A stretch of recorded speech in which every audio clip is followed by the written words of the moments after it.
And now you departed for Berkeley at some point. Yeah, I went to Berkeley as a postdoc. It was the Miller Fellowship. When the offer came, I called up my father and said, looks like I have a job for next year. And he said, well and good. What are you going to be doing? And I said, I'm going to be a miller. And he said, at last you're going to have a real job?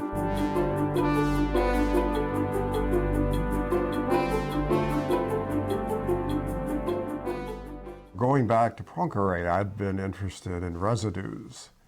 And it was an algebraic way of looking at Hodge theory, if you like, via residues. The formulas were particularly nice for projective space, so I just wrote that up and sent it to the Annals, and came back saying, this paper has a really nice result in it, but it's a Stone Age presentation. You independently discovered, I think, the result about representing cohomology classes with algebraic forms. That's right. It was not formulated in, a modern way, but what's called the algebraic de Rham theorem has an interesting history. It was proved by Picard for algebraic surfaces. It's a very beautiful argument. And in the Berkeley seminar, I had extended that argument to the general case. You've proved some extraordinary theorems. You've had some amazing students. You've brought the Institute of Advanced Study forward. You've helped to found all these Millennium Institutes all over the world. And so I really only have one question for you, and that is, what constitutes a really good martini? Very dry. So classical. Yes, the classical one. And that I learned from Don Spencer, who had his martini called a bird bath because he liked the large one.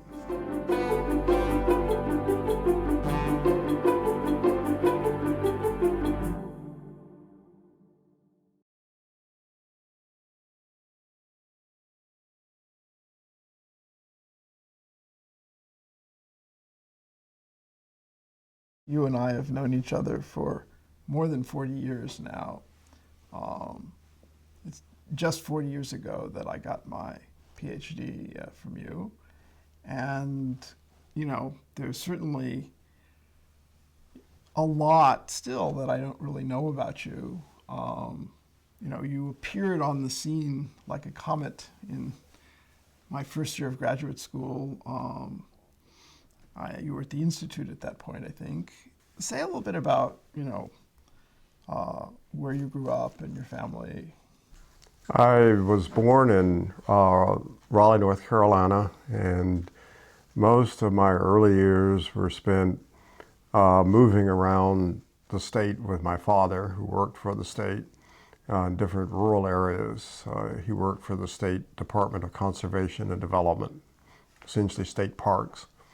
So we lived in the eastern part of the state on the coast for a while, lived near Charlotte for a while, lived up in the mountains, out away from everything for a while, and finally moved back to Raleigh. I went to elementary school there and started high school there, but was not doing so well academically, and there were some discipline problems. I've heard about those. So my parents sent me off to Georgia Military Academy near Atlanta. And for me, that was a great experience. The discipline of military life, everybody, it was a level playing field. And also the teachers there, some of them were retired military, some were not. And especially the math teachers were really excellent. So, for me, that was certainly a major turning point in my life. I know you get up early in the morning. Was that kind of when that started? I've always done that because when you live in rural areas, people tend to get up early. It's just, everybody's up whenever it's 5:30 at the latest, 6 maybe. And so I think that's, but certainly in military school, you had to be up and about and cleaned up and ready for the day for formation at 6.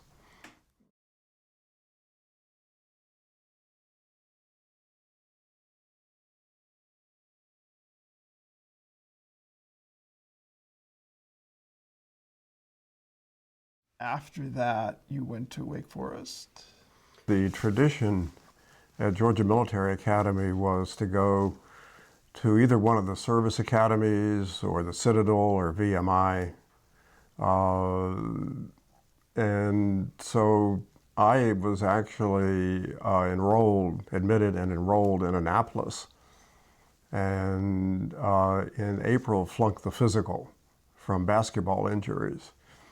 So at that point, I had to find a college to go to in the fall, and I went to Wake Forest, which was near where I lived, and was a nice sort of local school at that time. It wasn't really a university, and it was a nice, Southern liberal arts college.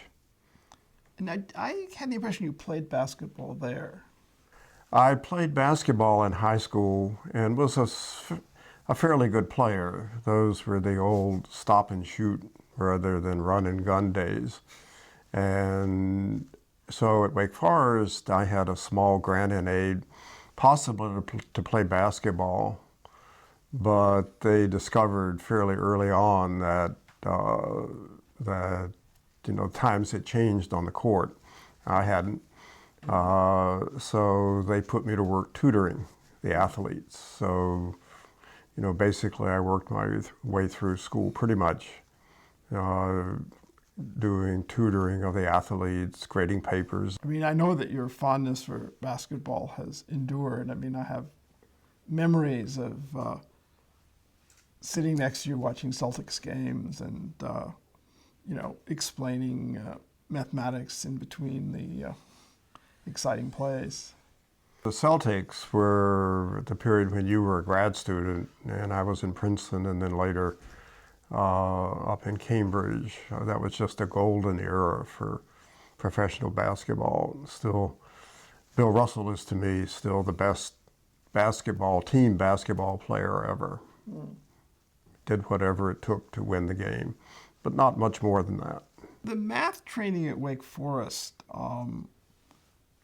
what sort of training did you get there? What sort of courses did you have?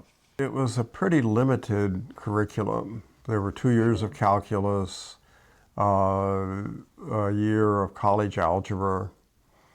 There was one course in what you might call advanced calculus, but that was pretty much it. And I think there was a course in projective geometry. And so they basically let me do self-study. And, I worked my way through different books. There was a book on advanced calculus by Apostle, which was a great book, a lot of good exercises. But they, after I'd taken the basic courses, I think they encouraged me to just do self-study. Then how did you know that you wanted to do that self-study? In high school, I'd had this wonderful mathematics teacher, Lottie Wilson, who everything else in the world was a nuisance. Eating, sleeping, getting from A to B. It was a nuisance because she couldn't do mathematics then. And, that was certainly for me a lasting influence. Yes.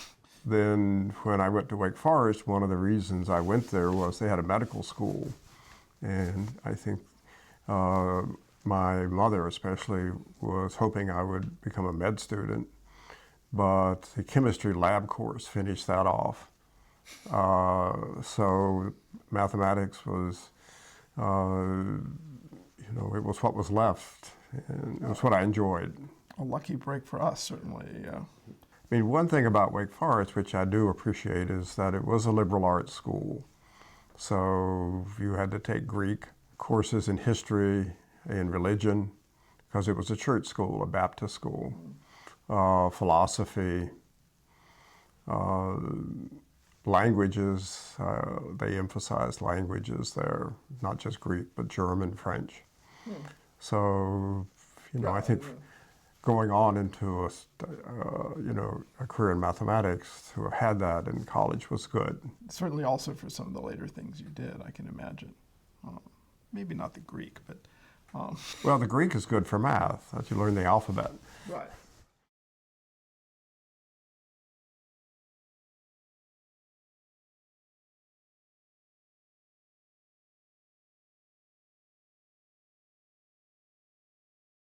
I know when I was applying for graduate school, at that point, MIT, about half of the years, Princeton would take one student from MIT, and half the years they wouldn't take any at all. And now, with mostly self-study, you managed to get in there. The story that I was told, and I actually observed this after I was on the faculty, is the admissions committee at Princeton had Ralph Fox, who was a knot theorist and the Go player. Right, no, I remember both things. And usually someone else. But it was mainly Ralph Fox who tended to admissions. And he had a tradition of each year taking one student, at least, from some out-of-the-way place. Most of my classmates were from MIT, Harvard, Columbia, places with strong undergraduate preparation. And I think the year before me was John Stallings, who was from the Ozarks, and went to, I think, University of Arkansas. And then I was that year's choice for Ralph Fox. I did go up for an interview, and I think that, in an interview you can tell whether it's probably hard to tell the level of ability, but you can at least tell how motivated they are. Do they really like the subject? Right. So, that probably came across. The fact that they were open to looking for talent wherever they found it really is, that's really a great thing. Princeton I knew because the Princeton Press had published a bunch of books that really looked interesting. I hear they're publishing an interesting one soon. Yeah, I hope it's in the mail today. And also coming from the South, it's the first of the major schools you come to. Once you got there, what was it like for you? It was rough. The first semester, as you say, the other students were much further along. And there was a hierarchy in the common room. So there was always the king of the common room, who was the guy who knew the most. And the other grad students would show up for tea, and he would ask you the latest thing in category theory or whatnot. And if you couldn't answer, then, he sort of turned up his nose at you. I won't recall who this was, but I remember very well my first year's king of the common room. So I got discouraged and was going to quit, and got in the car and went home in November, I think. And my father read me the Riot Act, said, "You just don't do that. Get your tail back up there and get to work." From what you've told me about him, he was really a remarkable man. And Princeton also, this program is very unstructured. You're not required to take any classes. You have one big exam to take, and the expectation is just you kind of know what to do when you get there. That must also have been a challenge. I think what was for me decisive was soon after I went back, I began to go to see Don Spencer. And he took me under his wing. And, once a week I would go in for the weekly appointment and was supposed to present something to him. Or he would teach me something. But, you know, I think his sort of tutelage really was certainly for me decisive while I was at Princeton. I mean, he certainly, you know, did not strike me as the typical Princeton faculty member. I mean, he was a Westerner, and the culture was very different.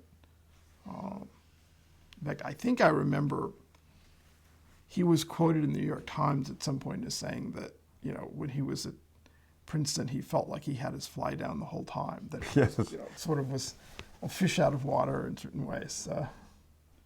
No, he was sui generis. I mean, just as a mathematician, certainly, but also as a person, you know, many memorable Spencer stories.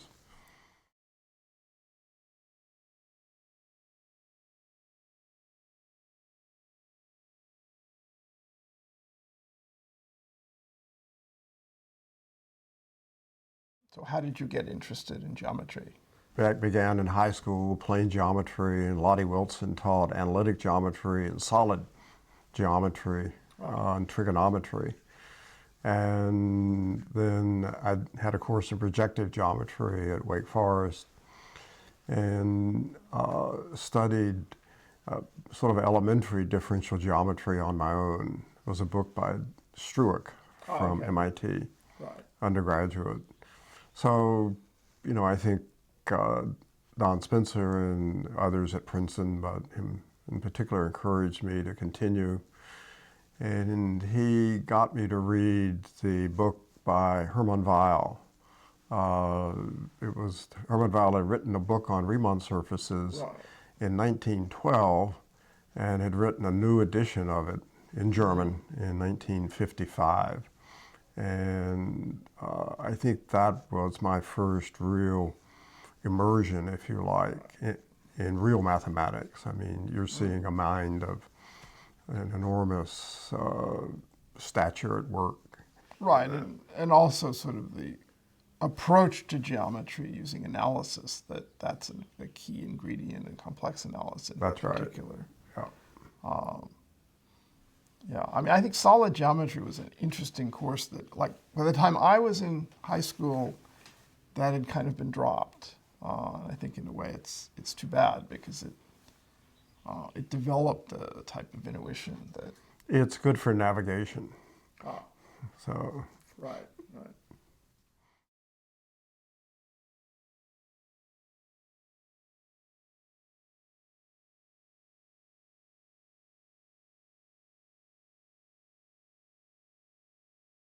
One of the people around Princeton when you were there was Kodaira.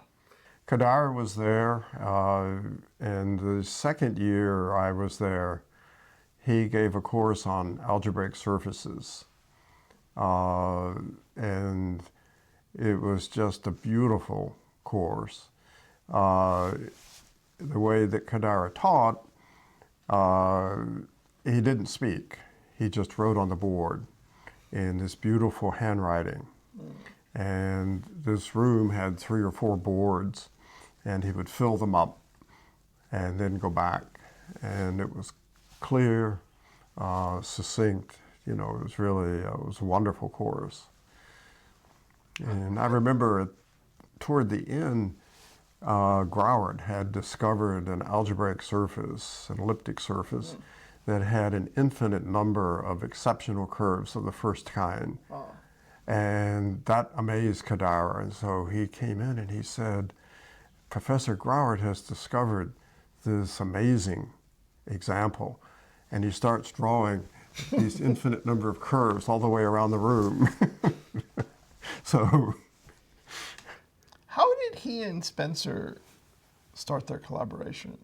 I think it was in the late 40s when Kodaira came, and Kodaira was then working on harmonic integrals, was coming out of Hodge's work, and you know, both of them somewhat under the influence of Hermann Weyl, certainly Kodaira. And Spencer was departing from his one complex variable years. I would say almost reacting against them in a way,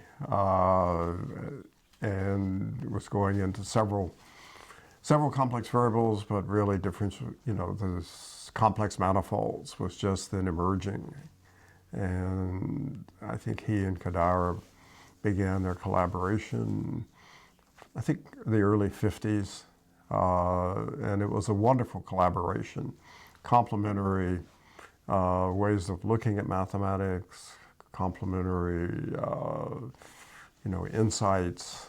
It was a fabulous partnership. So I remember after I looked at some of your papers, looking back at some of their work to kind of understand some of the things I needed. And at least to me, it was striking that the notation was very similar. I mean, that you had, at least been influenced notationally by what they had done. And it made me feel very much at home when I read their work. I think more than notationally, because a lot of what I worked on, certainly in the years right after graduate school, was a continuation of things that they had started with deformation theory and so on. In my life, kind of deformation theory has been a big thing, I think, just coming out again of that whole descent. So my recollection is that Kodaira was not sort of as appreciated at Princeton as he might have been. He was not a good undergraduate teacher. And I think Princeton, as you know, the culture is still more oriented toward the undergraduates probably than some of the other universities. The graduate school is smaller in size, proportional to the undergraduates. So Kodaira was a research professor there, or had a research position, but not a regular one. And so he departed for Hopkins. And I think Spencer felt very badly about that, and was probably upset, certainly. So he then departed for Stanford, and Kodaira then followed him there. Or I may have the order a little wrong, but they ended up together at Stanford.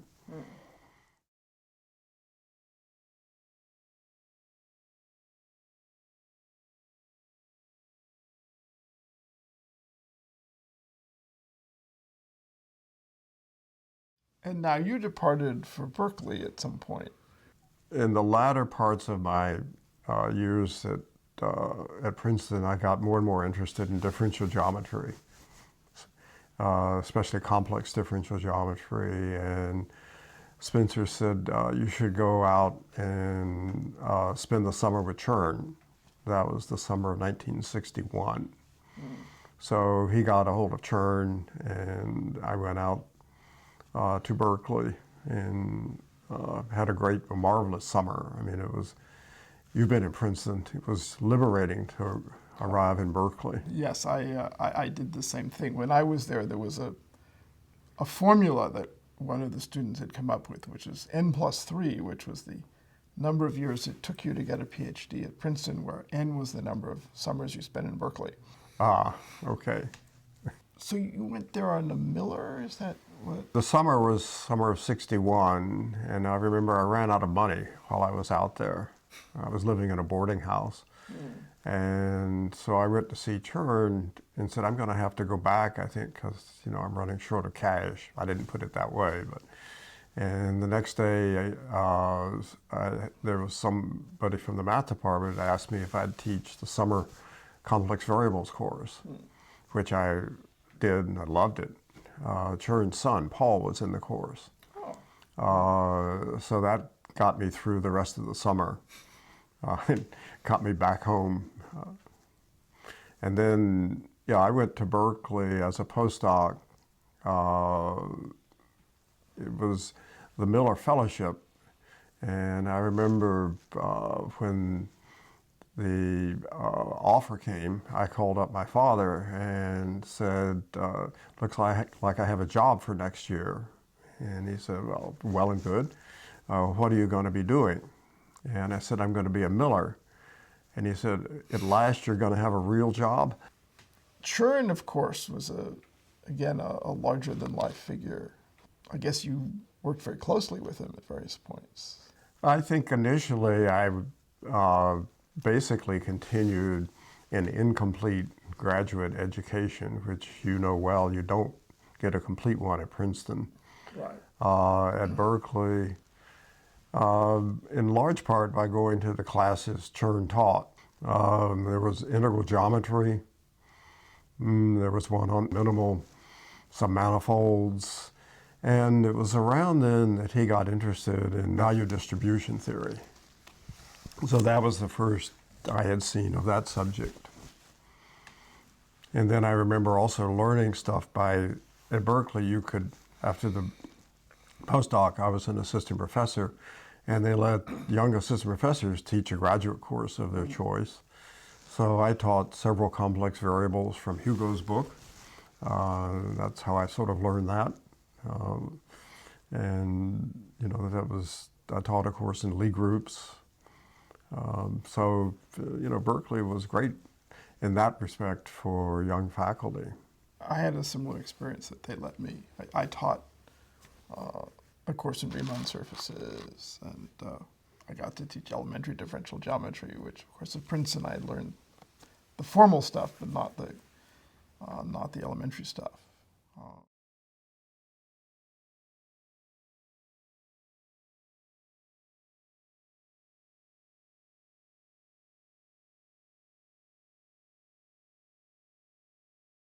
It was at Berkeley then that you got interested in algebraic cycles. That came a little later. I think the first things I did at Berkeley were things really that were a continuation of what Don Spencer had been interested in. And in particular, the thesis problem that he had given me it was a very beautiful problem that he'd worked on with Nirenberg. And I tried to do it for my thesis and didn't succeed, but then was able to figure it out after I got to Berkeley. And, it was more and more heading toward complex manifold theory and then into algebraic geometry. What kind of brought you all the way into algebraic geometry? At Berkeley, when I was an assistant professor, there was an extraordinary group of graduate students, and I'll remember only the names of a few. They were more colleagues than graduate students. Wilfried Schmidt, Alan Landman, and especially Herb Clemens. And we ran a seminar on the book by Lefschetz on analysis and algebraic geometry. And that was really how I got into algebraic geometry, was through that year-long seminar. And of course, algebraic cycles, questions of algebraic cycles showed up there. And in order to read the Lefschetz book, you really had to go back and read what came before it, where Lefschetz was drawing from, and that was Poincaré and Picard especially. And so then how did you pick up the modern side of algebraic cycles? Was that André Weil, or? I'm not sure I ever really picked it up. There were two books that I was looking at that time. One was a book by Hodge and Padot on algebraic geometry. And the other was a very nice book by Van der Waerden on algebraic geometry. And that was, that was written more from the point of view of what came later, more algebraic point of view. It was much easier to read and much more geometric than something like André Weil's Foundations or what came later. When did André Weil's Scalar Varieties book come out? That came out in the mid-50s, I think. And it was very useful, but it was not nearly as clear to me as, say, the book by Hirzebruch where he proved the Riemann-Roch theorem, Right. or Chern's notes from the class he gave in Brazil on Kähler manifolds, essentially. And even the book by Hodge. I mean, Weil's thing was very elegant, But at that stage of my life, I was more comfortable if you had a lot of indices hanging around. Yeah, well, that's always a sign of interest in differential geometry. So did Chern's notes from Brazil then, I mean, he wrote this book, Complex Manifolds Without Potential Theory. Was that kind of a precursor of that? The little book came later. It was an extract from that. Okay. The Chern's notes were essentially his treatment of Hirzebruch's book. So it was more differential geometric. He didn't give the complete proof of the Riemann-Roch theorem because that was fairly complicated. I mean, Grothendieck was in the late 50s, and that paper was very influential. I think that was my first view of, if you like, modern algebraic geometry, was Grothendieck's proof of the Riemann-Roch theorem and Sayre's FAC that went before it.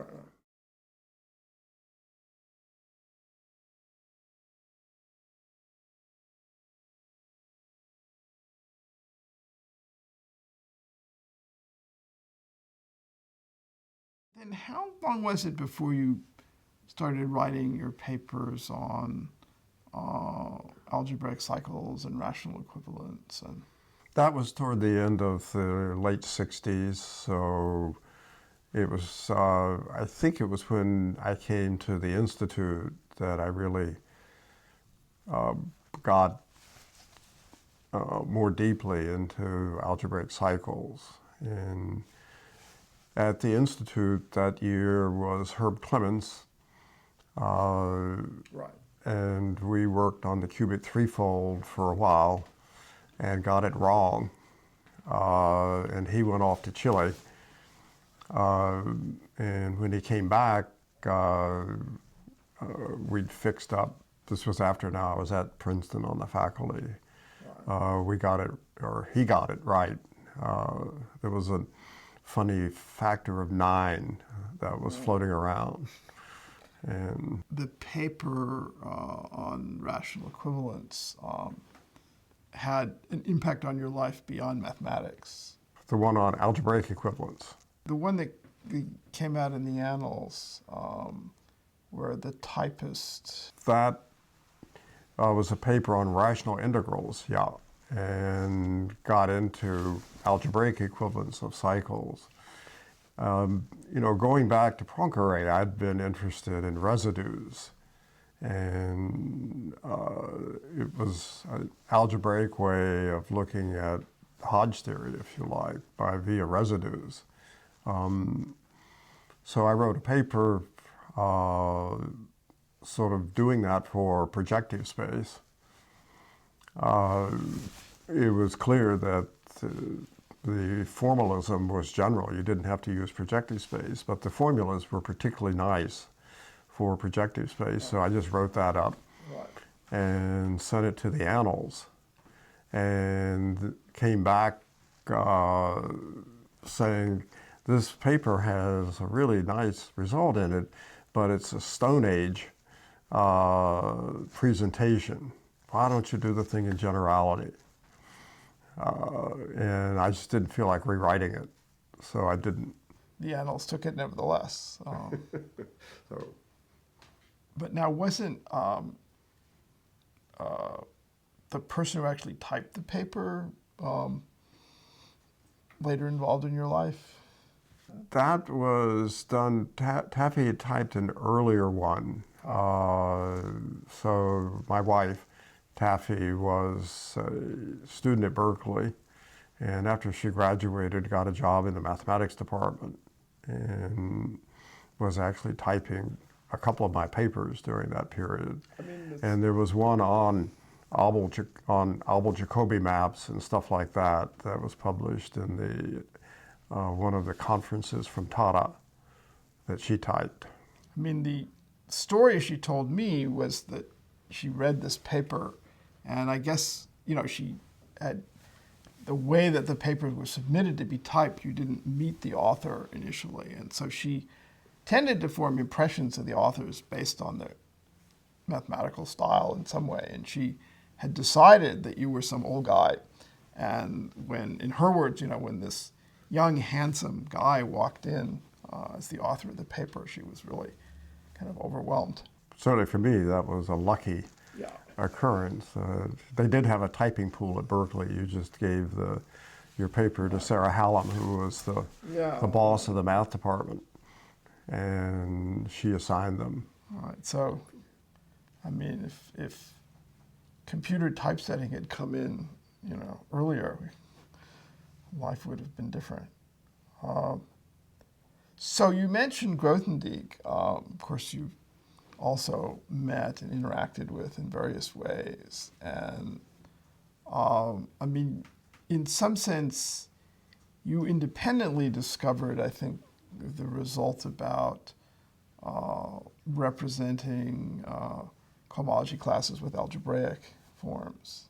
That's right. It was not formulated in a modern way, but what's called the algebraic de Rham theorem has an interesting history that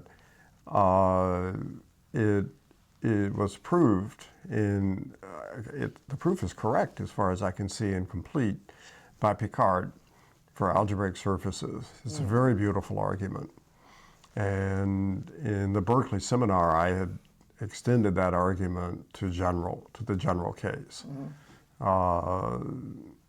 It's basically a complex variable type of argument using the Lefschetz methods and so on like that. Picard was just an amazing mathematician, just extremely elegant. And of course, Grothendieck, I think, saw the proper way to formulate the thing.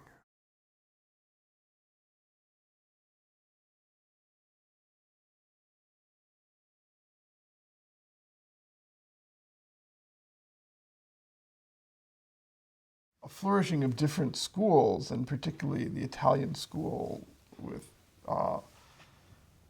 very beautiful geometric ideas and not a lot of technique, and then the flourishing of the French school with enormous technique and eventually some amazing results. And you had to kind of find a path among those different approaches.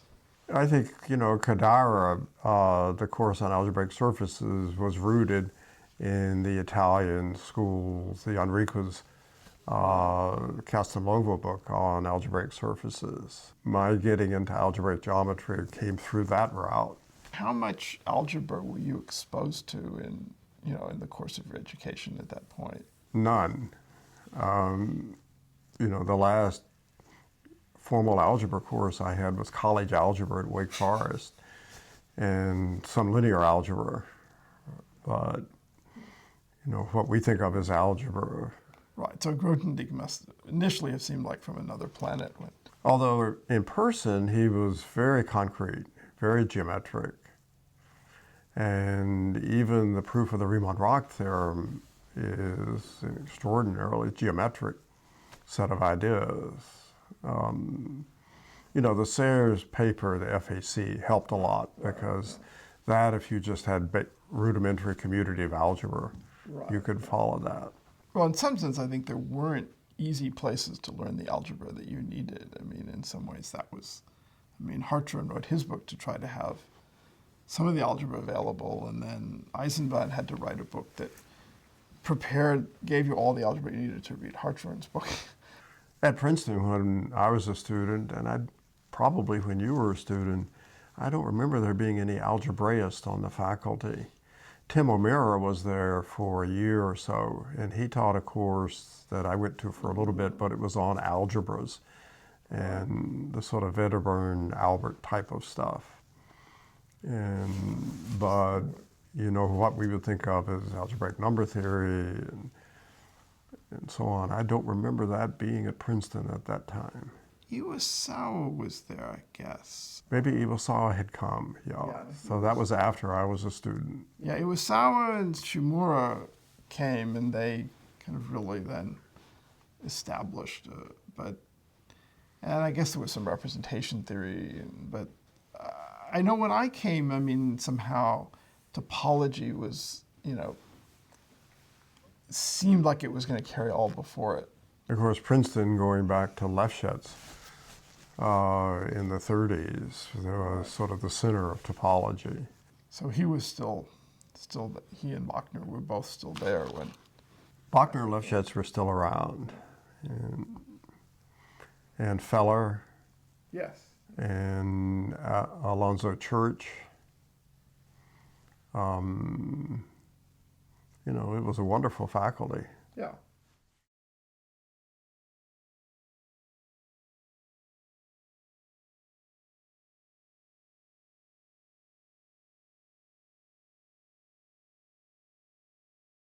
You then came back to Princeton, first, I guess, at IAS and then at the university. That's right. Yeah. What was the reason for the move back? When I came back to Princeton, mathematics that I was becoming more interested in was much more active there. And also, I had missed living in the East. I was closer to my family. When Princeton offered me a job, I was already there. Right. And Taffy was in the East with me then. We got married in Princeton. You in Berkeley in the 60s, I mean, it's a little hard for me to completely imagine you as, you know, fitting in there 100%. I mean,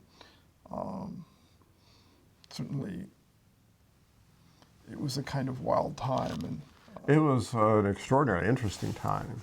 And one of the classes that I taught that I remember best had, I think, a small, fair fraction of the leaders of the student radical movement. Mario Savio, Right. Stevie Weinberg, there was another one. They were all in this course on advanced calculus. And they were wonderful students. There was a student that they were all in awe of. He was a student that I don't know, Taffy would know the medical disability, but he couldn't speak and he couldn't use his hands. But he could use his mind. And so the way he did mathematics, he had a hat with a pointer on the hat and a keyboard. And so he had friends who would help him, and he would use the hat to type out what he was doing. So his homework exercises were just beautiful because they're never more than a few sentences. It went immediately to the heart of the matter. You know, you're not going to write a long essay that way.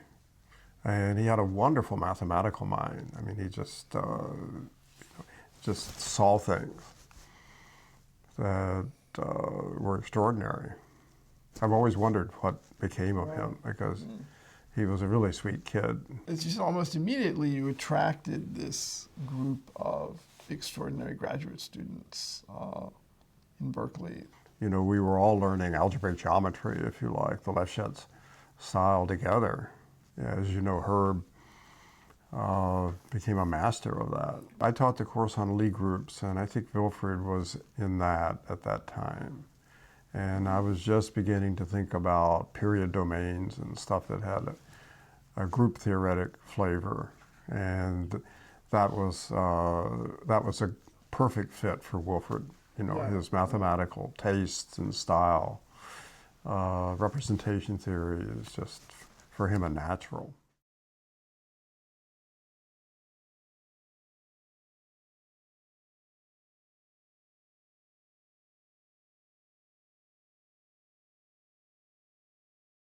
For algebraic equivalence, the key insight involved a reformulation of the Jacobian for variety. And I recollect that came about in an interesting way. In the Berkeley seminar, there was a paper that Andre Weil had written on intermediate Jacobians. And the volume of the American Journal of Mathematics, I think that's the one it was in, was missing from the Berkeley Library. So I had looked at the paper and I knew more or less what they had done in there, but I tried to reproduce what he had done in the seminar and got the signs wrong. Uh, so, Right, and so I mean, Vey's intermediate Jacobian was an abelian variety, which was, of course, an extraordinarily desirable property. But I think what you said to me, correct me if I'm wrong, was that to restore the signs, since you didn't know what they should be, you assumed that this had to have the nice property that if you had a family of varieties, that the intermediate Jacobians would be an analytic family. That's and there was one set of signs that worked for that, and it wasn't Vey's. Right. Exactly. I remember, I mean, as a student, going to a seminar by someone else at the Institute. You and Vey were both in the audience, and the speaker had said something that Vey didn't agree with, and Vey was, questioning him pretty strongly.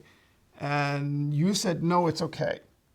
And that was enough for him, which I suspect there were very few people at that moment that could have said that's okay and it would have been the end of the matter. What it may be is that whoever Vey was questioning was an old established guy, and Vey loved to take on the establishment. Right. The young guys he was very nice to. Right. So that might fit what was going on.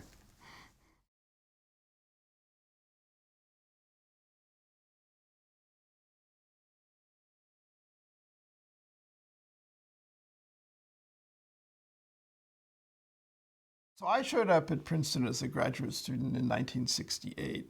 I had the longest hair in the class. Everyone had told me, this is the best graduate school in mathematics, that if you really want to do research, this is the place to go. Like many American students, I didn't know what I was interested in. I certainly didn't know who the people were that made this a great place. And of course, probably at the time I was applying, you weren't even on the faculty. Because they took very few students, it was just assumed that graduate students were worth talking to. And so people were very open. There was an assumption you could quickly move to research level, get out in 3 years. At Princeton, it really was rather different, and certainly there was a spectacular set of people there. I mean, some of whom, like Herb, had come from Berkeley. Wilfred, I guess, was at Columbia by that point. Right. I mean, there were some people up in New York who would come down. Eric Friedlander was an instructor. Jim Arthur in number theory was an instructor there, I think. Jim Carlson was the year ahead of me. What was it like for you as an atmosphere? I loved Princeton, and I still do. I think one of the things that was going on at Princeton that happened while I was a graduate student, and then was again very much part of the mathematical atmosphere that I should have mentioned earlier, was in complex analysis. Hugo and Gunning had written a book, and Joe Kohn had done the D-bar problem, which was formulated by Don Spencer, and Joe solved it, and that was, as decisive event in several complex variables as there has ever been. And that was part of the mathematical atmosphere at the time. And, certainly stuff I did was very much influenced by that point of view, as well as the Chern more geometric side of things. Then you instituted something called the Nothing Seminar. I inherited that from Don. He used to run the Nothing Seminar. So maybe you could describe the general principles of the Nothing Seminar. It was a seminar where it was unstructured. There would be some topic that we would be working on, but it was certainly not a formal event. And I think students, postdocs, there weren't many at that time, but faculty members were all sort of one and the same as participants in the Nothing seminar. It was held in Fine Hall. At that time, it had moved to the new Fine Hall, I guess, and always followed by a sort of potluck dinner afterward, and jugs of cheap wine. I think when Don did it, they may have had martinis also, which I learned from him. Usually we would break out the wine at some point during the seminar, and then, by this point, the Italians had arrived. I mean, Maurizio and Julia were there, Maurizio Canalba and Enrico Arborello. I think he was there at that point. He was at Columbia as a student. Right, yeah, right. That's right. He was a student of Herb, right. And I think that, also occasionally improved the quality of the wine. I think the tone of it, in a way, is illustrated by stories Spencer used to tell about Lefschetz. One of them that Spencer told me about was that Lefschetz was lecturing on Lefschetz theory and algebraic geometry. This was after the war, and there were several people from Europe who were there in the lectures. And at a certain point, he was giving an argument for a theorem, and somebody raised their hand and objected and said, well, what about this detail and what about that detail? And Lefschetz sort of looked at him and said, come on, we're not babies, are we? It was certainly the opposite of Bourbaki. And it has its advantages, but also disadvantages. In Paris, that being quick was very important, and certainly in your circle, that wasn't the case. I mean, it was more, what you could do after you thought about something for a while. One of my students actually told me, not you, at some point, that one of the things they appreciated about having me in as an advisor was they think, well, if this guy can do mathematics, so can I.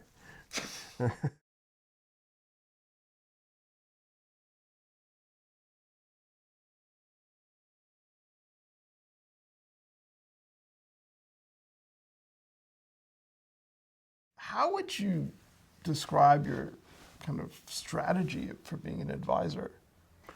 I think it's what I learned from Don Spencer, is that this is a colleague, and you try to learn from them or get them to teach you, and they learn that way. Spencer didn't know some aspects of representation theory, what we now call Borel-Bott. So one of my chores was to explain that to him. It's a great way to be a mentor. And then things I didn't understand, especially in complex function theory, his intuition in complex analysis was just extraordinary. And so, it's more a collegial rather than, teacher-student relationship.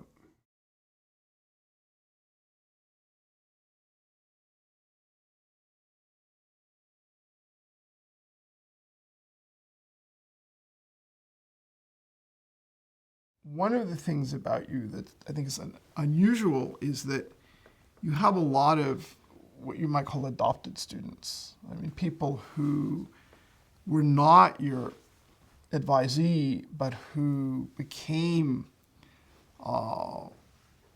in some way, the same way that you sort of worked with Chern, even though you had not been his advisee.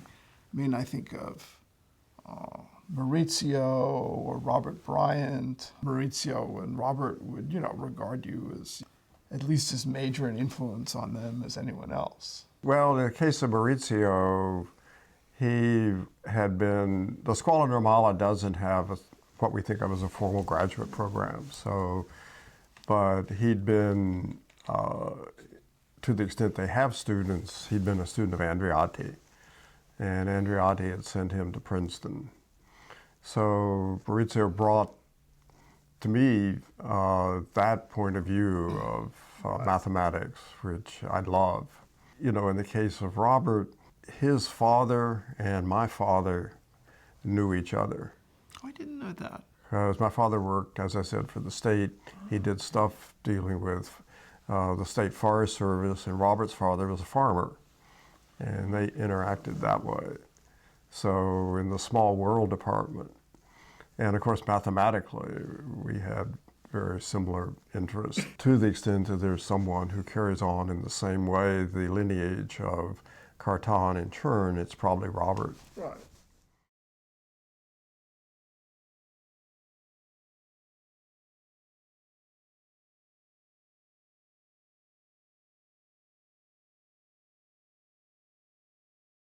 You didn't stay at Princeton all that long that particular time. I mean, I occasionally tell people I was your last student at Princeton, although that then became false because when you eventually came back. But in 1972, you moved to Harvard. It was a family decision that Taffy very much wanted to continue her education and to have a profession, and she'd become interested in going to medical school. And she'd even applied to Penn while we were living in Princeton, but didn't get in because at that time she'd been out a few years, not that many, but she was also a woman. They were not letting that many women in medical school. Anyway, certainly from Cambridge, there were many more professional opportunities at that time than there were in Princeton. And as I said, she went to Tufts Medical School, and that was right there a few blocks from where we lived. And now you bought the house on Shady Hill Square, 1 Shady Hill Square, something that, an address which I remember once you would come to UCLA many years later for a colloquium talk or something, and they wanted to mail, have your check ready or something, but they needed your residential address. And I told the lady who handled these things, your address was 1 Shady Hill Square, and she said, "Don't make one up. I want the real one." And you collected fairly quickly, it seemed, a group of students at Harvard, just immediately created a community. You had Joe and Dave Morrison and Bob Friedman. Ron Donaghy Right. came along. And, that was also a wonderful period. And that was now much more, not mainstream in the French style, but mainstream in what one might call the Cambridge style of algebraic geometry. Of course, you had David Mumford, my colleague, Mike Artin at MIT. So, and David, of course, is, as you know, extraordinary. And, algebra, geometry, analysis, it was all part of his toolbox, logic, whatever. Right, and then Hironaka was there. Hironaka was there, that's right. And Zariski was in retirement, but he was around. And I had gone to Harvard as the successor. Lars Alfors had retired, and they needed a complex analyst. So that was, they don't have positions at Harvard, but that was sort of what I was brought there for. And Shady Hill Square was the old Shady Hill School. So it was all those old houses around the square. And as you say, we bought the one which had been a residence, it had been a hippie commune. And the place was a disaster, which is why we could afford it inside. The wiring didn't work, the plumbing didn't work, there was no heating, the roof leaked, etc. I remember vividly Cleve, your Cambridge plumber, who you got to be friends with, and who was, definitely part of the local color. He was a real character, and I remember very much one day he was fixing a pipe in our bathroom, and he was squeezed into a small space, and the guy had a big mustache, and he was in this small space with his flamethrower, or what do we call it, lighting a cigarette and singeing the mustache. I mean, he was a real character.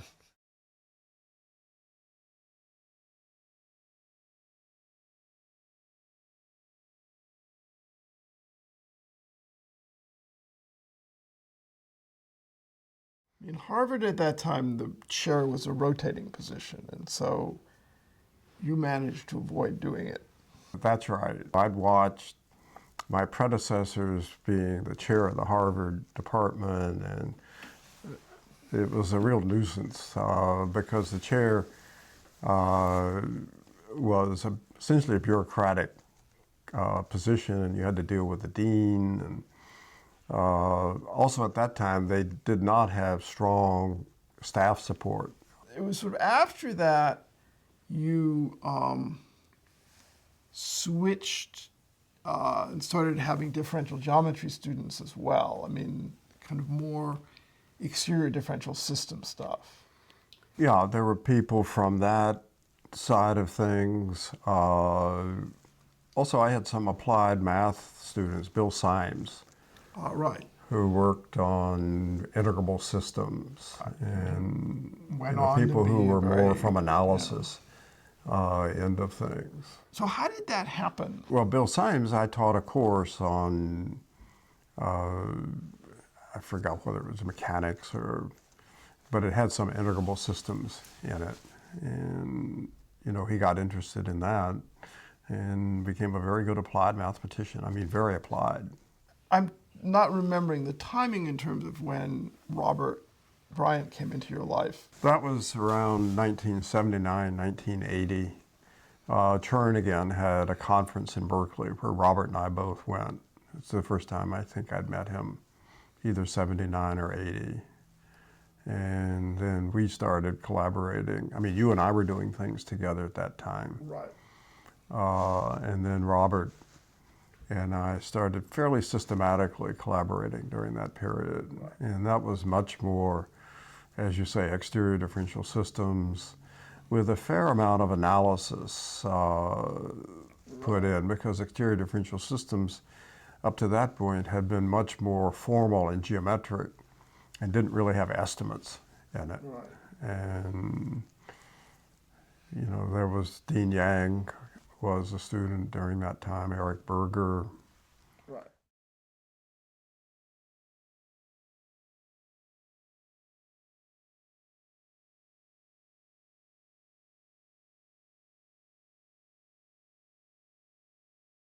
There was a very interesting review that Hermann Weyl wrote of Élie Cartan wrote a book that was supposed to be a book explaining what exterior differential systems were and what they were good for. And so the first part of the book gave Élie Cartan's version of a definition and a theorem and a discussion, not a proof. And then he got to the real heart of the meat of the book, which he loved, which was the use of these in examples. Just a beautiful medley of problems in geometry that you could not solve easily, directly, but with this way of doing things, the equivalence method, they would come out. And Hermann Weyl wrote a book review saying this was the most maddening book that he'd ever tried to read, because it was clear that there was extraordinarily deep and beautiful mathematics, but he couldn't understand it.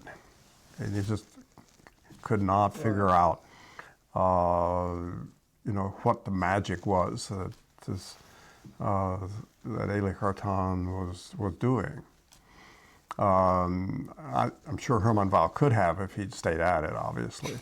But Chern, I think, was the first really interpreter of Élie Cartan to the general mathematical audience. The geometric part, the Lie group theoretical part, of course, that Hermann Weyl and others had gotten into. Classification, all those things, of course, were. I mean, I actually, when I was studying for my qualifying exam on Lie groups, I read Cartan's thesis, which I, ex- I certainly got things out of that I hadn't gotten out of any of the books.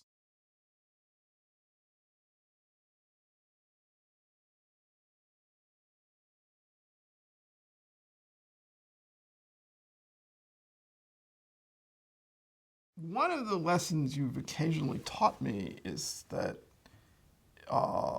it's not always optimal to complete a project and have a beautiful exposition that kind of does everything you can possibly do, and that on the contrary, that people are much more interested if there's something that's open-ended. And with Cartan, I felt he really got several outstanding mathematicians interested enough, even at a generational remove, that they, took it further. And of course, you had tools available that wouldn't have been available to him anyway. Some of which, in fact, were attempts to explain what Cartan was doing, like differential forms. Now it's something that is everyone understands pretty much, but it was not clear what these things were from the early works of Darboux and then Cartan. Yeah, I think in some ways it took de Rham's theorem to really. That's right. Yeah. Make people understand that this was what they'd been doing all along. I think André Weil was very instrumental in helping formulate de Rham's theorem. He's a recurring figure throughout a lot of, obviously of mathematics as we have it today. Yes. And in many different things, not just number theory and algebraic geometry. Yeah, I mean, he had this somehow a way of attaining rigor without kind of embedding it in a huge amount of generality or sort of unnecessary generality. And that. I mean, you and I were discussing yesterday, I think, the original Gauss-Bonnet formula for Riemannian manifolds was done by Karl Allendorfer, differential geometer, classical differential geometer from the University of Washington, and André Weil, using Hermann Weyl's formula for the volume of a tube. And so, Weil, it's just, exceptional, obviously, extraordinary individual. Or the Chern-Weil formula. That's right. I mean, you can kind of see that without both of them, you wouldn't have that, and particularly the kind of beautiful abstract formulation of the result that shows Weil's hand. One of the versions of Cauchy integral formula in several variables, which closely related to the growth and decay residue, as we now understand it, was due to Weil. Yeah. His footprints are all over the mathematical landscape. He was also very nice to, as I said, to young mathematicians. When I was a grad student, it was a year before me, but closest friend was probably Alan Mayer. And I remember one Halloween,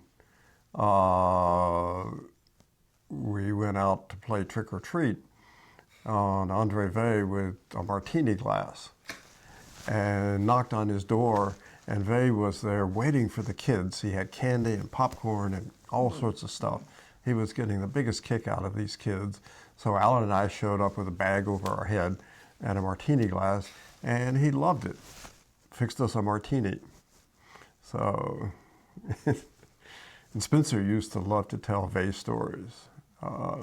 It's off the track, but when the Institute had its upheaval, the one in the late 70s about the School of Social Science, when this guy, Bella, was turned down for a faculty position, and Carl Kazin was the director, there was a big fight. It was pretty public, and there was an article in the New York Times called Shootout at Mount Olympus, so describing this fight going on at the Institute. So I called up Don, and we were gossiping about the Institute. And I said, well, have you seen Dean Montgomery? And Spencer said, yes, I saw him the other day, and he's terribly upset. What about Burrell? He said, yes, I saw Armand last week, and he's very worried. And I said, what about Andre Vey? And he said, well, I had lunch with Vey today, and he looks 10 years younger.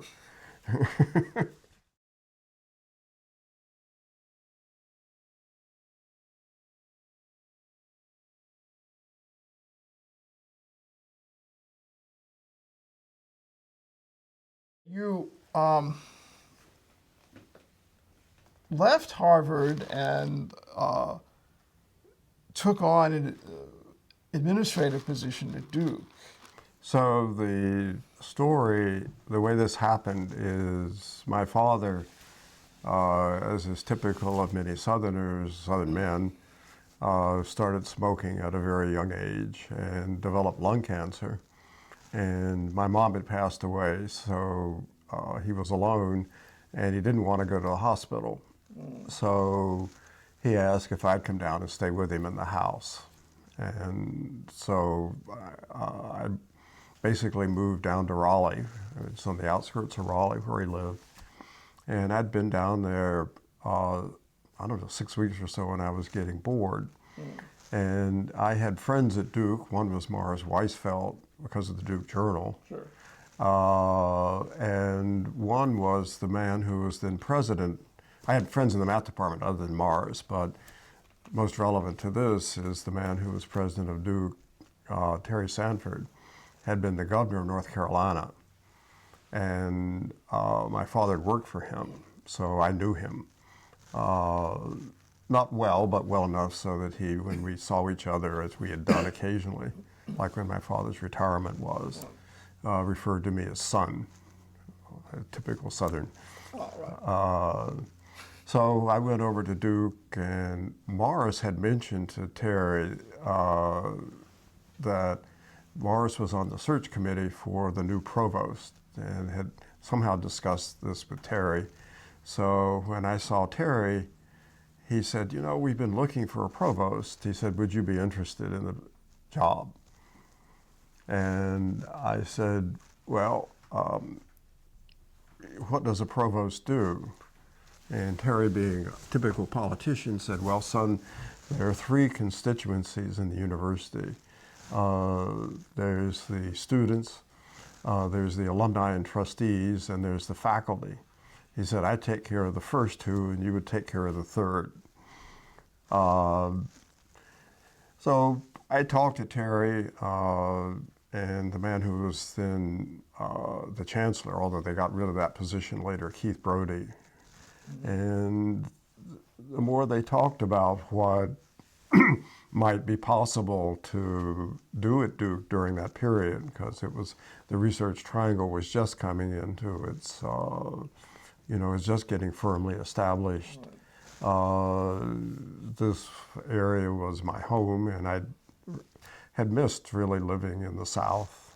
And it was a time in life also that one, or some people think about doing something else other than maybe in addition to, not instead of, what they're already doing. A book that I had read the year before was the biography of Aaron Copland. He had been a composer, and at a certain point, he was deciding whether or not to do less composing and become a conductor, which he did. And he sought the advice of his grandmother, who was, I think, very old but very wise. And she said, you should take that position because then you will no longer be competing with yourself as a young man. So, it's a stage in life that people think about doing something different maybe. And that was certainly part of it. I never heard that story. That's very... It's a beautiful story in Copland's biography. The mathematical community probably initially thought you were crazy to do this, or at least that it was a kind of, a tragic loss for mathematics.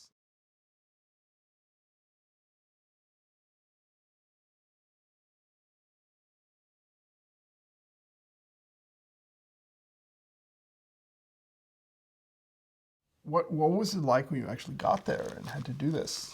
When this had first arisen, I went to see the Harvard dean, Henry Rosofsky, and just told him what was going on. And we talked for a while, and he said, well, I'm supposed to talk you out of this. But he said, I think there need to be good people who go into positions like this. It might be something that you would find interesting. If you want to do it, then I will be happy to have lunch with you once a week and just tell you what you're supposed to do, basically, tutor you, which he did. And that was enormously valuable. There were not really surprises after,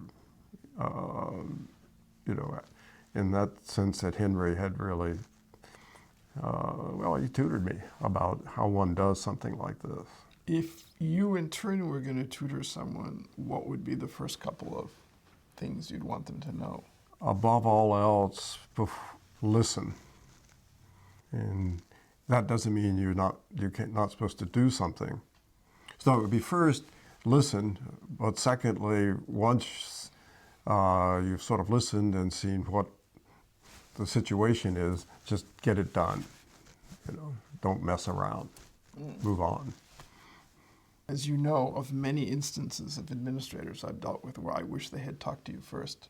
It was a wonderful period for me at Duke because the whole universe of the whole university now is something that you get to know.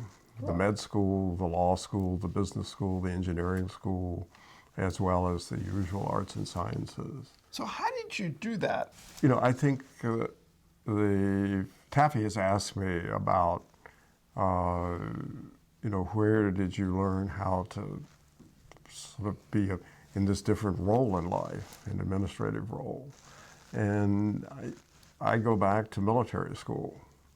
The training that you got in military school, at least for me, the military side of things was very important. I mean, the last thing you want is a provost who's like the colonel, but as far as sort of just getting things organized and done. Right.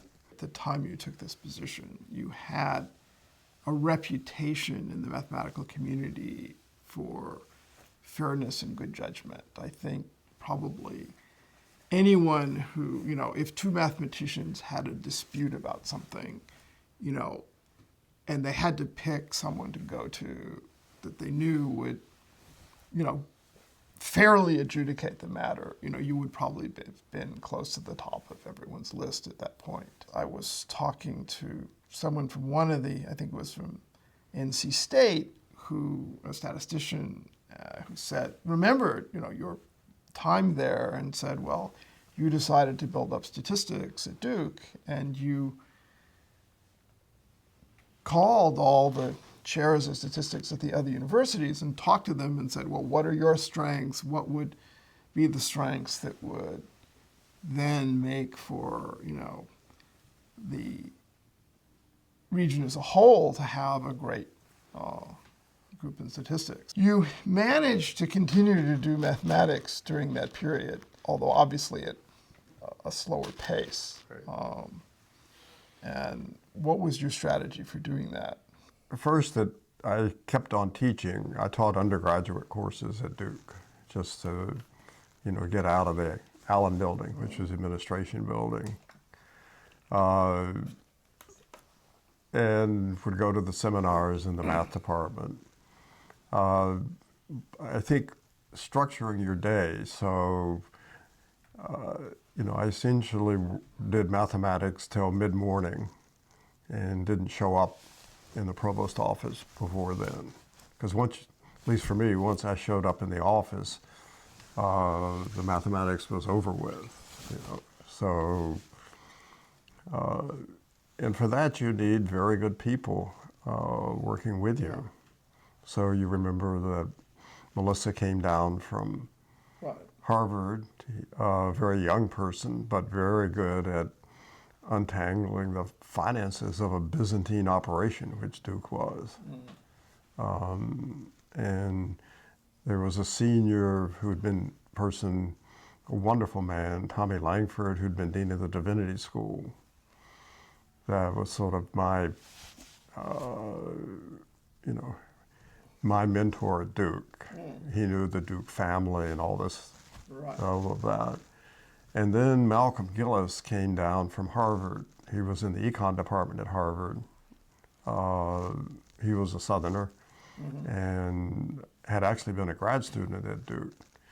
Very energetic guy. And he came down as dean of the graduate school and vice provost. And then Paula Berger, Tommy Langford found her. She ran the undergraduate operation, admissions, financial aid. And then I had another person whom I won't name, who was a vice provost. And essentially things that the two roles of Paula and the other person, if I had a problem that I needed solved, then it went to Paula. She solved problems. And if you had a problem that you wanted somebody to just sit on and not solve because it wasn't solvable, it went to the other lady. So anything like, for example, allocation of space. So she chaired the space committee, and it met and it met and it met, but it never resolved anything. Now, how many years were you at Duke? I was there till 91, 83 to 91. And, you know, as far as mathematics goes, the longer I was there, the less time there was. More administrative stuff started accumulating. So certainly a factor in changing at that time was to try to, you know, have some ability to get more back into mathematics.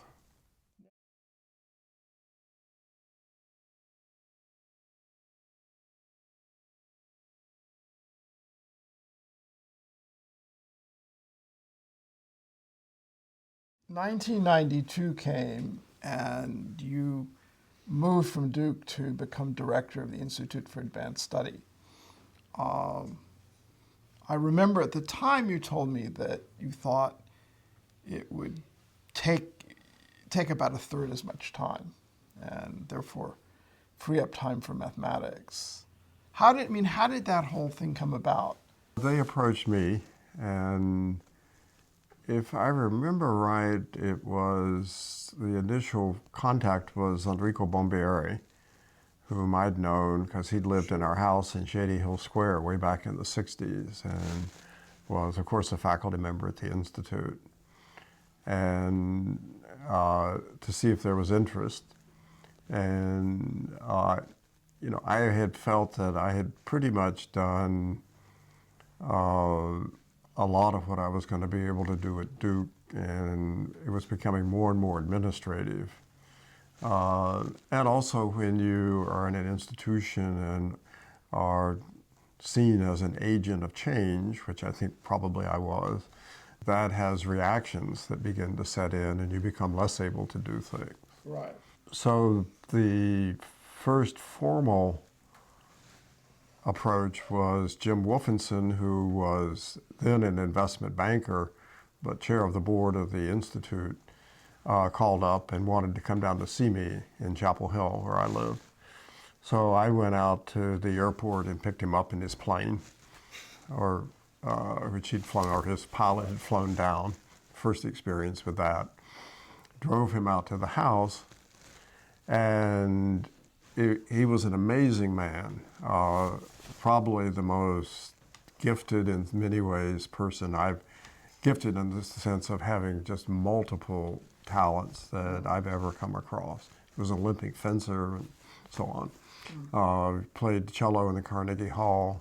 After we got in the house, he completely ignored me and focused on Taffy because he understood that the issue was she had a wonderful job that she loved, and that was the issue. If they wanted to offer me a job, then getting her to agree was going to be the critical thing. He talked to her a while, and then he found out that it was the election for the Senate in North Carolina, and Jesse Helms was running against a guy named Harvey Gantt, who was the mayor of Charlotte and the black guy. Right, I remember that. And Jesse Helms was running a filthy campaign. And as you know, Taffy is a Berkeley liberal, and this was just driving her nuts. So Jim got onto that, and in a very subtle way, sort of talked about that and how frustrated she was with some of her colleagues she was working with, who were sweet people, but just couldn't see the underside of what was going on. I think it would have been hard for her to leave the job she had, because she loved her patients, if she hadn't been so upset at this. A very interesting case of causality that. Right. Anyway, and then I moved to the Institute in 91. First good thing I've heard about Jesse Helms. So. Probably my only real regret in our personal relationship is that I got an invitation to come to your installation at the Institute, and I was teaching. It would have been difficult, but I didn't come, and I apologize now because We've made up for it. My impression is that you managed to really have a very, comparatively harmonious time there. Yeah, I certainly. First, it was an extremely enjoyable experience, and for the most part, I got along very well with everyone. There were, of course, occasional issues, and there was one that blew up in the Chronicle of Higher Education when I tried to unload a guy who had already resigned but didn't want to leave. So that was a bit of a flap. But, on the whole, it was a great experience and a wonderful board. Really interesting board. Jim Wolfenson and Friends was quite a collection of, Mike Bloomberg was on the board, Leon Levy, Dick Dilworth. I mean, it was very extraordinary. John Huntsman Jr., Mario Draghi is still on the board, and so on. My impression was that fundraising was a significant element of your job there. Yeah, that was. And, I think there again, the people I had helping me, working with me, Rachel and Pamela, were just exceptional. The Institute for Advanced Study is really extraordinary in the professionalism of its staff. I mean, they're just the best. And, among those, Arlen Hastings, who was my executive assistant, was just exceptional. She essentially ran the place while I was director. A thorough professional in what she did. They basically would wind me up and just guide me as to what to do. How much is the director involved with faculty appointments and things like that? That changed while I was there. Before, it had been a process that was entirely internal to the Institute, and the director had basically no part in it. And that had had problems over the years. So the change was that there's now, when an appointment is proposed, there's a committee put together with half people outside the Institute and half inside. And they make a recommendation to the director, but the director doesn't have to accept it. So that's the process that's in place now. And was it difficult to make that change? It was much easier than it would have been if there had not been a big flap the year before over an appointment. And people could see that the old internal way was just designed to pit factions within the Institute against each other. And you needed some more objective outside input.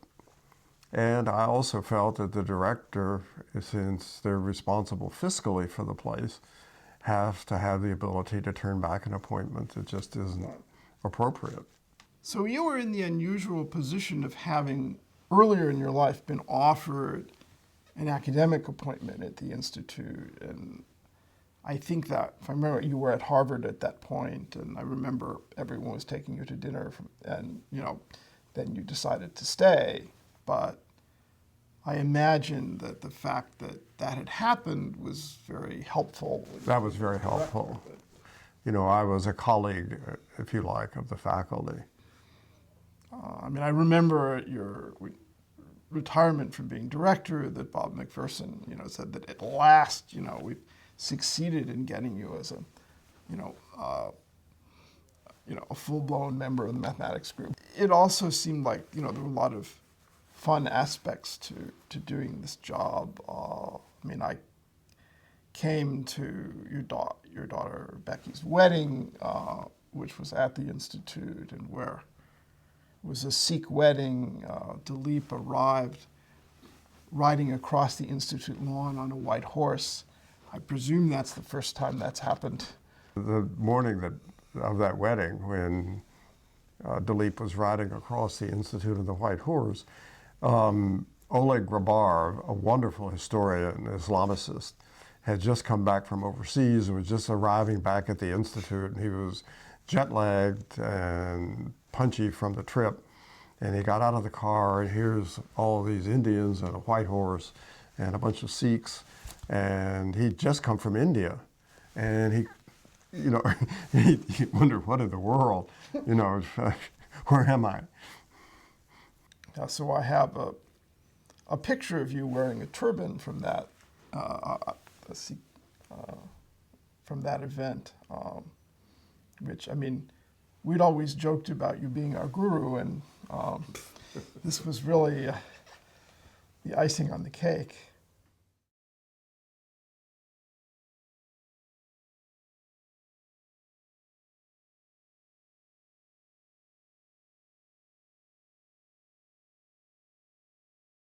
It was while you were at the Institute, I guess, that Claire Voisin sent a paper to the Annals that was a counterexample to a conjecture of mine. And so you consulted me about, about the paper, which of course was accepted, but in the meanwhile, the fax machine had to come into being, and you started faxing me questions about it. I started faxing answers, and to some extent that fax traffic has never stopped. I mean, you've had a very interesting history of collaborations.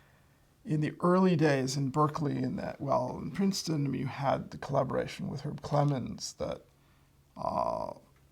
produced the paper on the cubic threefold, and my understanding was that a lot of the difficulty in writing the paper was that, beyond the beautiful geometric argument, you had to, actually write down a lot of stuff that was part of folklore or hadn't really been nailed down that you needed. And so it became kind of this project that really laid the foundations of that whole geometric part of algebraic geometry.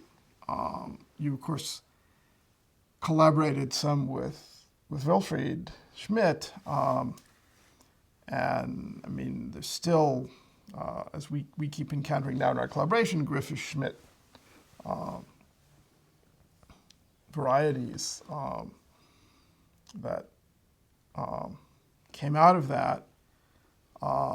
Then you had an extended collaboration with Joe Harris, again, a former student, and somehow swept up in that were also collaborations with Mauricio Carnalba and Enrico Arborello on very classical problems in algebraic geometry, particularly the Brill-Noether problems and some moduli problems. And in addition, you and Joe wrote this enormous book on the foundations of algebraic geometry from the complex analytic point of view. There were other books, but in some sense, since Hodge and Pedeau, there really had not been kind of an attempt to bring the geometric side into something that people could use, and that became certainly I trained a lot of my students initially reading that. I was fortunate to get what you might call an advanced copy. I had Xeroxes of all the existing chapters. I had spent a year at MIT, and I'd brought a big trunk with me, and the entire bottom of the trunk was lined with this manuscript. I was very relieved when the book came out. And, that's a book that still is in circulation in a paperback version now, and I think also probably in numerous pirated versions in other countries. That collaboration took place between the hours of 5 and 7 a.m. for the most part. And Joe at that time was working during the night, sleeping during the day. So he'd roll in from his office over in the Science Center and be having a beer and his dinner. And I'd come down and be having coffee to get the day underway. And 5 to 7 in the morning was a very peaceful time in the house. The kids weren't up yet, and so on. Yeah, when you said 5 to 7, it didn't tally initially with my recollections of Joe's habits, but now I understand. And that, that lasted for quite a few years. And I think there are 1 or 2 papers that I'm involved in from that period. And then certainly one of my favorite pieces of my own work was, in answer to a conjecture that you and Joe had made in one of the infinitesimal variation of Hyde structure papers, which, I guess I was a co-author on the first one, and this was maybe the third one that you had these conjectures in. And then, that was all a very fruitful set of things, and it was solving some of those problems where I cut my teeth on algebra and really had to learn it. Now then you had an extended period collaborating with Robert Bryant, and again that resulted in a book, a couple of books, but the basic book on exterior differential systems that is probably the main source now for the modern theory that you and he and Chern, and now I'm forgetting your fourth author. There was Robbie Gardner. Oh, okay, right. Okay, Robbie Gardner, yeah. Who was Robert's advisor. And was Chern's student. Then you succeeded in attracting Robert to Duke during the period you were there. He had been at Rice, and you had already started collaborating, I guess, at that point. But then, you were collaborating with him at Harvard. I remember vividly. And then, I guess after that, our collaboration started with some maybe gap. Which has had multiple phases now, different subjects. It started with really being focused on algebraic cycles, and then after an extended period of that on deformations of algebraic cycles, it resulted in a book. Then we had Matt Kerr became involved, and we had the Mumford Tate groups, which brought in some number theory, which of course Matt was the one who really knew the most about, and some representation theory, which... That's your department. Which became my department, but which I had to learn a lot of. And that kind of in turn has then morphed into the project on arithmeticity that is even more number theoretic, but also brings in more complex analysis and a lot more algebra, and sort of is kind of stretching the boundaries in all directions.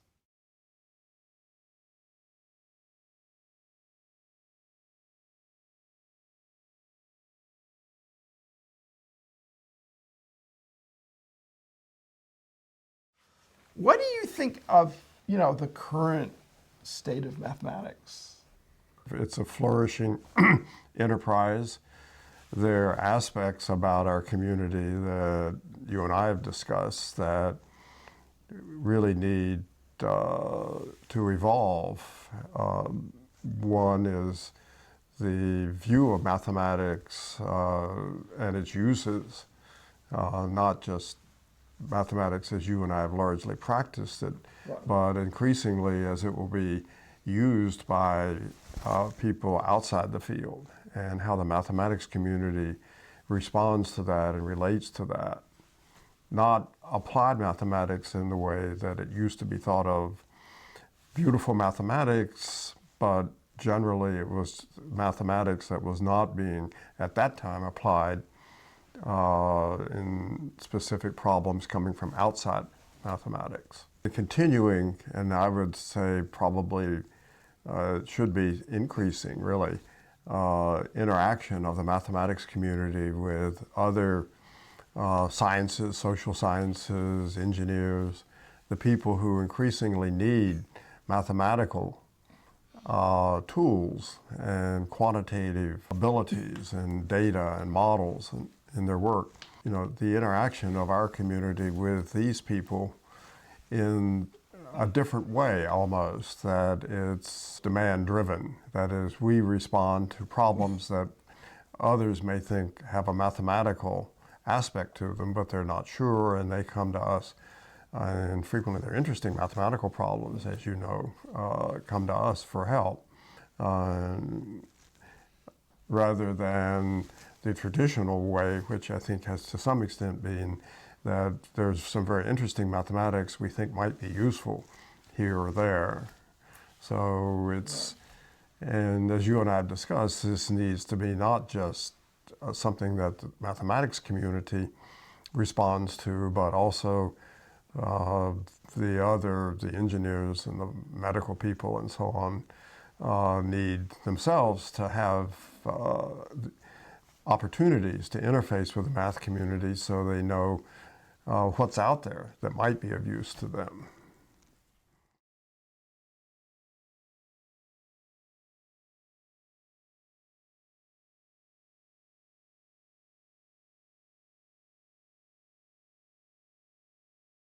You've been involved in a number of policy bodies over the years. I mean, there's the National Research Council and the IMU.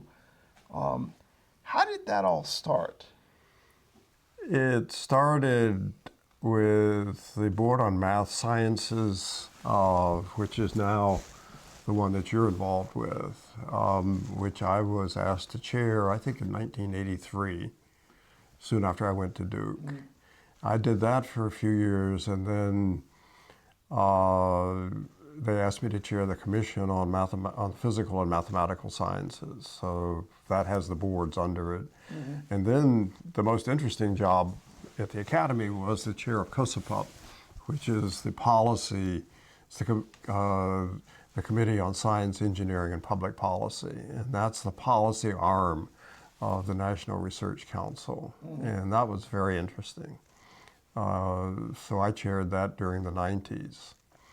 I was on the Science Board for a term. Science Board means National Science Board? The National Science Board, late 80s through mid 90s, which was very interesting, but also a little frustrating in that the National Science Board was a great group of people, but it didn't function like an ordinary board. That is, it had no leverage as far as the internal functioning of the NSF goes. They couldn't even evaluate, much less hire and fire the director. So that, I think, gave it less of the role of what you would think of a constructive role that a board might have than the usual notion of a board. That being said, it certainly serves a valuable function and has over the years. The COSAPUP, the NRC one, I think, in hindsight, has been one that some of what it has undertaken has made some difference.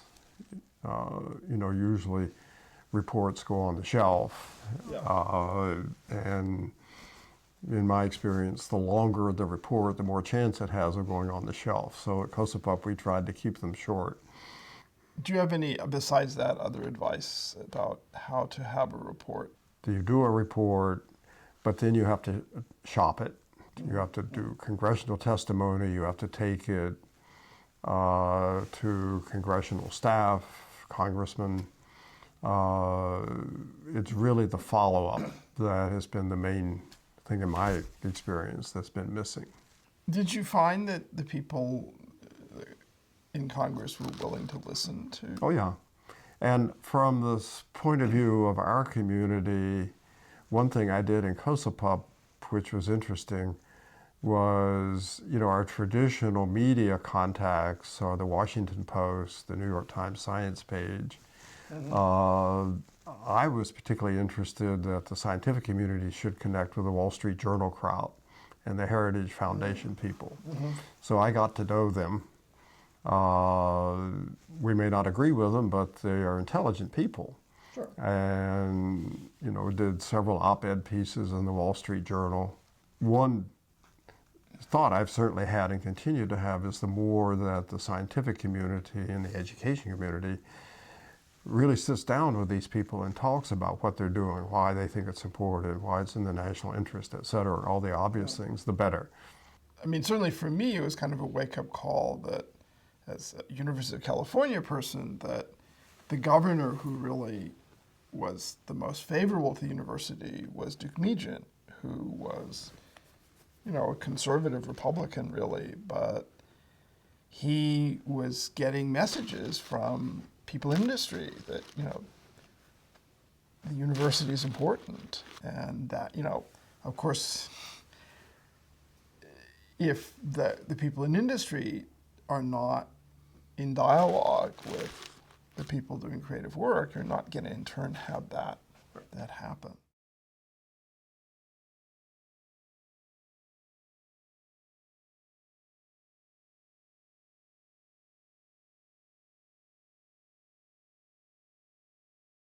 I know, because I once visited there under your auspices, that you've been involved with the Carnegie Foundation. I wonder if you could say a little bit about what that was like as opposed to sort of these government committees.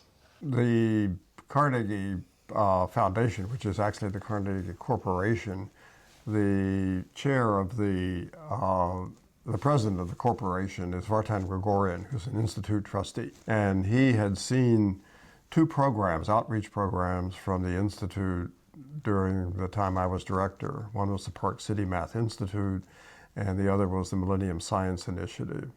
So he asked me 5 or 6 years ago to bring him a proposal to do two things with Carnegie, one in K through 12 science and math education, and one in science in developing countries. So the one in science and math education led to the Carnegie Commission on math and science education. The report was the opportunity equation, and that's now in its follow-up phase. And there are 4 thrusts to that. For example, one of them is dealing with getting a scaled-up number of well-trained teachers into mathematics. There's small programs that are doing a good job of this, like the one that Rich Rosman runs out of Texas and now some other places, but they're not at scale.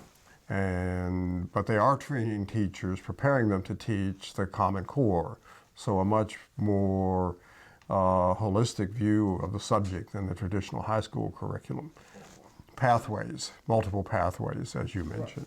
The follow-up to opportunity equation is to mobilize efforts from corporations, foundations, universities to get 100,000 high school math teachers within the next 5 years.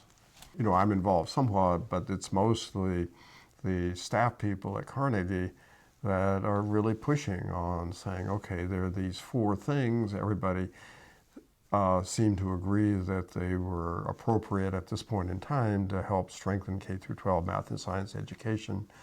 We put out a report, and now let's put effort and money, which Carnegie is doing, into implementing it. That I've seldom seen happen with reports coming out of government bodies or even Academy reports. Why do you think it worked better with Carnegie?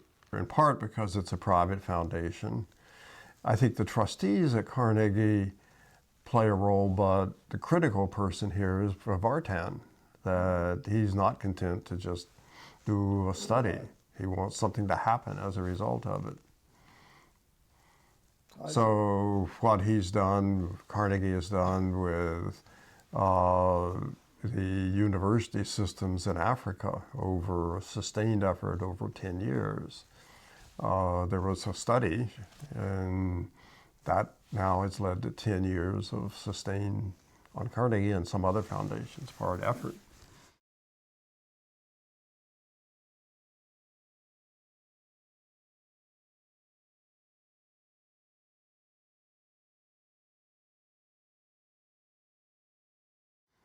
Now, the Millennium Science Initiative, say a bit about that. When Jim Wolfensohn was president of the World Bank and was the chair of the Institute Trustees, he wanted to see the bank have in its portfolio of development tools building capacity in science, technology, and engineering. They now call it STI, Science, Technology, and Innovation, but innovation is the current buzzword. So he approached me to see if, because the bank has in it economists, and they have some people who deal with environment or public health, but not really scientists, to put together a group of scientists based at the Institute to work with the bank, not in the formal way of as consultants, because he's always insisted that we don't take money from the bank. We don't get paid for them, by them, but to work with them to design and implement bank projects to build the capacity in science and engineering in developing countries. It started in Latin America with the Millennium Science Initiative in Chile, was then in Brazil and Mexico for a short time, in Venezuela, no longer. And then Jim Wolfensohn's urging, moved to Africa. And that's where most of the efforts have been concentrated for the last 10 years, actually. So there was a Millennium Science Initiative in Africa, which was bank financed. And more recently, there's the initiative that Carnegie has financed, which is now in discussion with the bank to scale up tenfold. And again, I would go back to, why did I get interested in this, and where did I learn about doing stuff like this? Yes. It's Herb Clemens. Herb was in the Peace Corps in Chile, and he's always had a part of his life doing this. He's now the chair of the commission in the IMU on, I forgot what it's called, but it's science in developing, or math in developing countries. He's the one that I think is the main person doing the Simons Math Initiative in Africa. The RISE program is run by Arlen, whom I mentioned earlier, and Lori, her assistant, Lori Mulcair, and they work with the African scientific community as partners. They do just an extraordinary job. So it's the way that, I've learned from all of the people that were collaborators, students. When I look back, I've just borrowed stuff for the most part.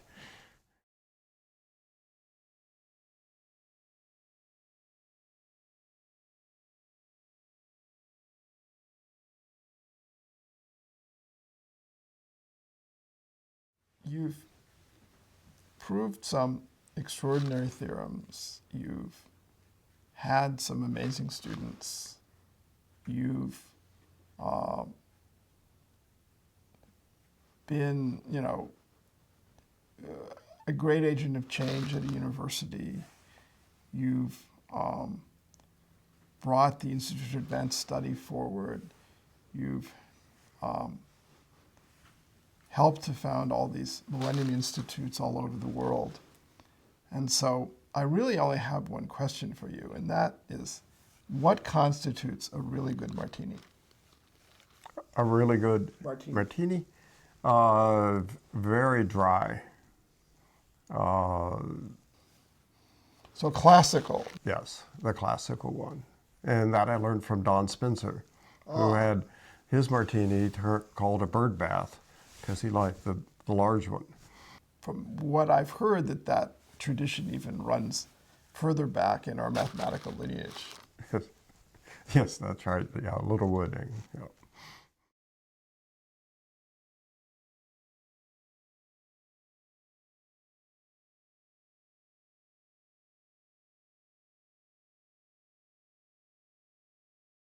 So you became involved with the IMU. I know you were secretary at one point. How did that start?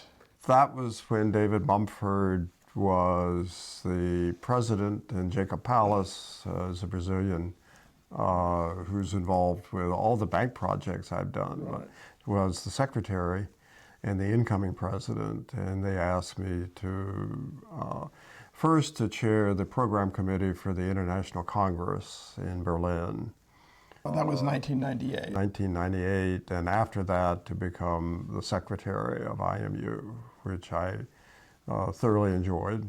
I think IMU is among the professional societies that exist on a global scale. I don't really know any that's comparable to IMU and what it does. The others are much larger and much less, I would say, structured. Or structure is the wrong word for mathematicians, but I don't see them as being quite as effective. Do you have any idea why it is? Because mathematicians are not renowned for always having effective organizations. I haven't thought about it, but you go back to the first International Congress was in the late 19th century, and that tradition got established, and you needed some group to run the Congress, put it together. And that's where IMU came from. So it started from having the Congress and then grew into the current IMU. So it was at least a bit bottom up, although it seemed to always have the involvement of the real leaders in mathematics. If you look back at the people who've been involved over the years, it has been. And so you were secretary was 4 years? Or? 8 years. 8 years, yeah.